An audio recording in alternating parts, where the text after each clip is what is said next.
অমৃত Bharat rail স্টেশনের কাজে অনিয়ম সহ একাধিক দাবি দাওয়া নিয়ে ধর্মনগর মণ্ডলের ডেপুটেশন। রাজ্য বিধানসভার অধ্যক্ষ তথা ধর্মনগরের বিধায়ক বিশ্ববন্ধু সেনের নেতৃত্বে ধর্মনগর রেল স্টেশনের সুপারিনটেন্ডেন্টের মাধ্যমে ভারতের রেলমন্ত্রী অশ্বিনী বৈষ্ণবের উদ্দেশ্যে স্মারকপত্র প্রদান। জিন্দাবাদ জিন্দাবাদ জিন্দাবাদ বিজেপি জিন্দাবাদ জিন্দাবাদ জিন্দাবাদ নরেন্দ্র মোদি জিন্দাবাদ জিন্দাবাদ জিন্দাবাদ মানিক শাহ জিন্দাবাদ। নিম্নমানের কাজ করা কন্ডাক্টরকে আমরা বরদাস্ত করছি না। অমৃত ভারত রেলের নিম্নমানের কাজ আমরা মানছি না। আজ শুক্রবার উত্তর ত্রিপুরা জেলার ধর্মনগর বিজেপি মণ্ডলের উদ্যোগে ধর্মনগর রেল স্টেশনের সুপারিনটেন্ডেন্টের হাতে ভারতের রেলমন্ত্রী অশ্বিনী বৈষ্ণবের উদ্দেশ্যে এক ডেপুটেশন প্রদান করা হয়। মূলত ধর্মনগর রেল স্টেশনে অমৃত ভারত রেল স্টেশনের কাজ অতি নিম্নমানের এবং ধীর গতিতে হচ্ছে বলে অভিযোগ তাদের। এছাড়াও আরও অভিযোগ রয়েছে যে ব্যবহৃত নির্মাণ সামগ্রী দিয়েই নাকি চলছে এই নির্মাণ কাজ। পাশাপাশি বহিরাজ্য থেকে আসা দূরপাল্লার ট্রেনগুলির বাথরুম ব্যবহারের অযোগ্য সহ ধর্মনগর রেল স্টেশন অত্যন্ত নোংরা পরিবেশে থাকে বলে অভিযোগ করেছেন। এই সকল বিভিন্ন দাবি দাওয়া নিয়ে এদিনের এই ডেপুটেশন দিয়েছেন তারা। এদিকে এদিনের ডেপুটেশনে উপস্থিত ছিলেন রাজ্য বিধানসভার অধ্যক্ষ তথা ধর্মনগরের বিধায়ক বিশ্ববন্ধু সেন, ধর্মনগরের মণ্ডল সভাপতি শ্যামল নাথ, ধর্মনগর পুর পরিষদের চেয়ারপারসন মিতালি রানী দাস সহ অন্যান্যরা। প্রায় 500-এর বেশি মাননীয় নরেন্দ্র মোদীজি রেলমন্ত্রী অশ্বিনী বৈষ্ণবজিকে পাশে বসিয়ে অমৃত ভারত রেলের শুভ উদ্বোধন করেছে। প্রায় 2 বছর হয়ে গেল। কাজের গতি এত স্লো, কাজের সিস্টেম এত নিম্নমানের। এখানে যুব মোর্চা থেকে আজকে 12-14 দিন আগে ডেপুটেশন দিয়ে গেছে, যে ওয়াল ভেঙেছে সেই ওয়ালের পুরনো ইটগুলো কাজে লাগাচ্ছে, ওরা বাধা দিয়ে গেল। এরা কর্ণপাত করে না। তাই মাননীয় অশ্বিনী বৈষ্ণবজির কাছে, রেলওয়ে মিনিস্টারের কাছে আমরা আজকে ডেপুটেশন পাঠালাম স্টেশন সুপারিনটেন্ডেন্ট থ্রুতে। আমরা within half an hour to 1 hour এটাকে আমরা আবার আমাদের যে আইটি সেলের যারা আছেন তারা নিয়ে বসে এখন মেইল করে দেবেন। এই ডেপুটেশন দিয়েছি আজকে, এখন এই যে ওনার রিসিভ আছে এবার মেইল করে দেবেন মানিক শাহজির কাছে, যত কনসার্নিং অফিসার আছেন এনএফএল হেডকোয়ার্টার মালিগাঁওতে, এবং মেইনলি আমাদের বৈষ্ণবজির কাছে, আমাদের রেল মিনিস্টারের কাছে। আমরা সাংবাদিক বন্ধুদের কাছ থেকে সহযোগিতা চাই।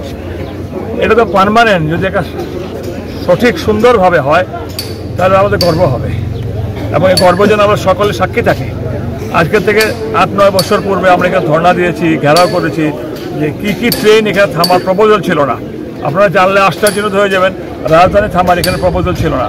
রাজধানী ফার্স্ট হবে যাবে আগরতলা থেকে করিমগঞ্জ, আমরা এটা করিয়েছি। বাকি সমস্ত যে ট্রেনগুলো দূরপাল্লার এগুলো এখানে করিয়েছি। কিছুদিনের মধ্যে আমাদের বন্দে ভারত আসছে। এগুলো আমাদের জনগণ তো সুবিধা পেতে হবে। সুবিধা পেতে গেলে এগুলো খুব প্রয়োজন। যে মাননীয় প্রধানমন্ত্রী ধর্মনগর চয়েস করেছেন, ওনাকে ধন্যবাদ জানাই। আমি প্রায় 99.9% আমি ফ্রিকুয়েন্টলি আগরতলা আসা যাওয়া করি আমার কাজে অ্যাজ এ স্পিকার।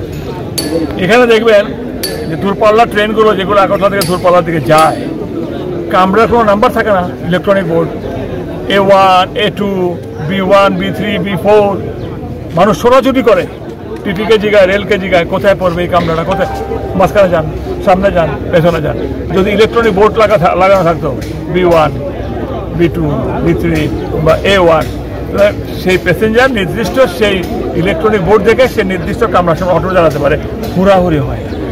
আরও দাবি জানাচ্ছি যে রাজধানী এক্সপ্রেস মাত্র, মানে এটার মধ্যে না, আগেও দাবি জানিয়েছি যে মাত্র 2 মিনিট থামে। এগুলো সবগুলোকে দূরপাল্লা ট্রেনগুলোকে 5 মিনিট করার জন্য আমরা একটা প্রস্তাব দিয়েছি, আলোচনা চলছে। ভেরি রিসেন্টলি আমাদের ট্রান্সপোর্ট মিনিস্টার সুশান্ত চৌধুরীবাবু গিয়েছিলেন দিল্লিতে, অশ্বিনীবাবুকে বলেছেন, অশ্বিনীবাবু সুশান্ত চৌধুরীর সামনে আমাকে বলেছে, एनएफएल हेडक्वार्टर जीएम के फोन करेছেন যে क्यों सारी के सारी ट्रेन का बाथरूम যে আমরা যে আসা যাওয়া করি বাথরুম মেশাকার, আগরতলা থেকে ছাড়লে পরে ট্রেনটা এই ধর্মনগরে পরিষ্কার পরিচ্ছন্ন পাওয়া যায়। যে ট্রেনগুলো আসছে দিল্লি থেকে, বেঙ্গালুরু থেকে, মুম্বাই থেকে, সেই বাথরুমগুলো ইউজ করা যায়। সুতরাং বিভিন্ন ইস্যু নিয়ে আমাদের সবসময় প্রক্রিয়া চলছে, আলোচনা চলছে, ডেপুটেশন চলছে। আমি ব্যক্তিগত অ্যাজ এ স্পিকার আমি অশ্বিনী বৈষ্ণবজিকে চিঠি পাঠিয়েছি। সুতরাং এগুলো চলবে যতক্ষণ পর্যন্ত আমাদের স্যাটিসফ্যাকশন পর্যন্ত রেলের সমস্ত দপ্তরগুলোকে আমাদেরকে সন্তুষ্টি রাখতে পারেন। এবং মোদীজির স্বপ্ন হচ্ছে আধুনিক ভারত, বিকশিত ভারত। এগুলো যে কন্ট্রাক্টর কাজ করছেন এখানে তো আধুনিক ভারতের ছোঁয়া নেই, সে মান্দাতার আমলের কাজ। তাই কন্ট্রাক্টর আমাদের শত্রু নন, আমরা কিন্তু চাই 100% পারফেক্টলি কাজটা যেন হয়, যে টাকা স্যাংশন করেছে কেন্দ্রীয় রেলওয়ে বোর্ড সে টাকাটা খরচা হবে। দেখুন, অমৃত ভারত রেল স্টেশনের আওতায় আমাদের ধর্মনগর রেল স্টেশনও পড়েছে। যে কন্ট্রাক্টর মানে এই অমৃত ভারত রেল স্টেশনে কাজ পেয়েছে অত্যন্ত নিম্নমানের কাজ করছে এবং অত্যন্ত স্লো গতিতে সেই কাজ চলছে। তাই আমাদের মাননীয় অধ্যক্ষ মহোদয়ের সাথে আমাদের মণ্ডলের আলোচনা হয়েছে। অধ্যক্ষ মহোদয় বলেছেন যে চলো আমরা এইবার একটি ডেপুটেশন দেই রেলওয়ে মিনিস্টারকে, আমাদের এই যে ব্যাপারটা ওনার মানে নজরে যাতে আমরা নিয়ে যেতে পারি, তার জন্য আজকে আমাদের এই পদক্ষেপ। আমরা রেলওয়ের আধিকারিক এখানে যিনি আছেন ওনার কাছে আমরা ডেপুটেশন দিয়েছি, ওনার মাধ্যমে রেলওয়ে মিনিস্টার অশ্বিনী বৈষ্ণবজিকেও আমরা সেই ডেপুটেশন প্রেরণ করেছি। আমাদের একটি দাবি, নরেন্দ্র মোদীর যে স্বপ্ন সেটা যাতে বাস্তবায়িত হবে তো অবশ্যই তাড়াতাড়ি হয়। যিনি কাজ পেয়েছেন কাজ যাতে ভালোভাবে করেন এবং ধর্মনগরের এই যে অমৃত ভারত রেল স্টেশনে কাজ তাড়াতাড়ি যাতে সেই কাজ সম্পন্ন হয় এবং সুন্দর মানে রেল স্টেশন আমরা যাতে দেখতে পাই এবং ব্যবহৃত কোনো জিনিস এখানে যাতে দ্বিতীয়বার ব্যবহার করা না হয়, তার জন্য আমাদের সেই ডিমান্ড। আমরা মাননীয় অধ্যক্ষ মহোদয় সহযোগে সবাই এখানে এসেছি, আমরা মণ্ডলের আধিকারিক যারা আমরা গিয়ে সেই ডেপুটেশন প্রদান করে এসেছি।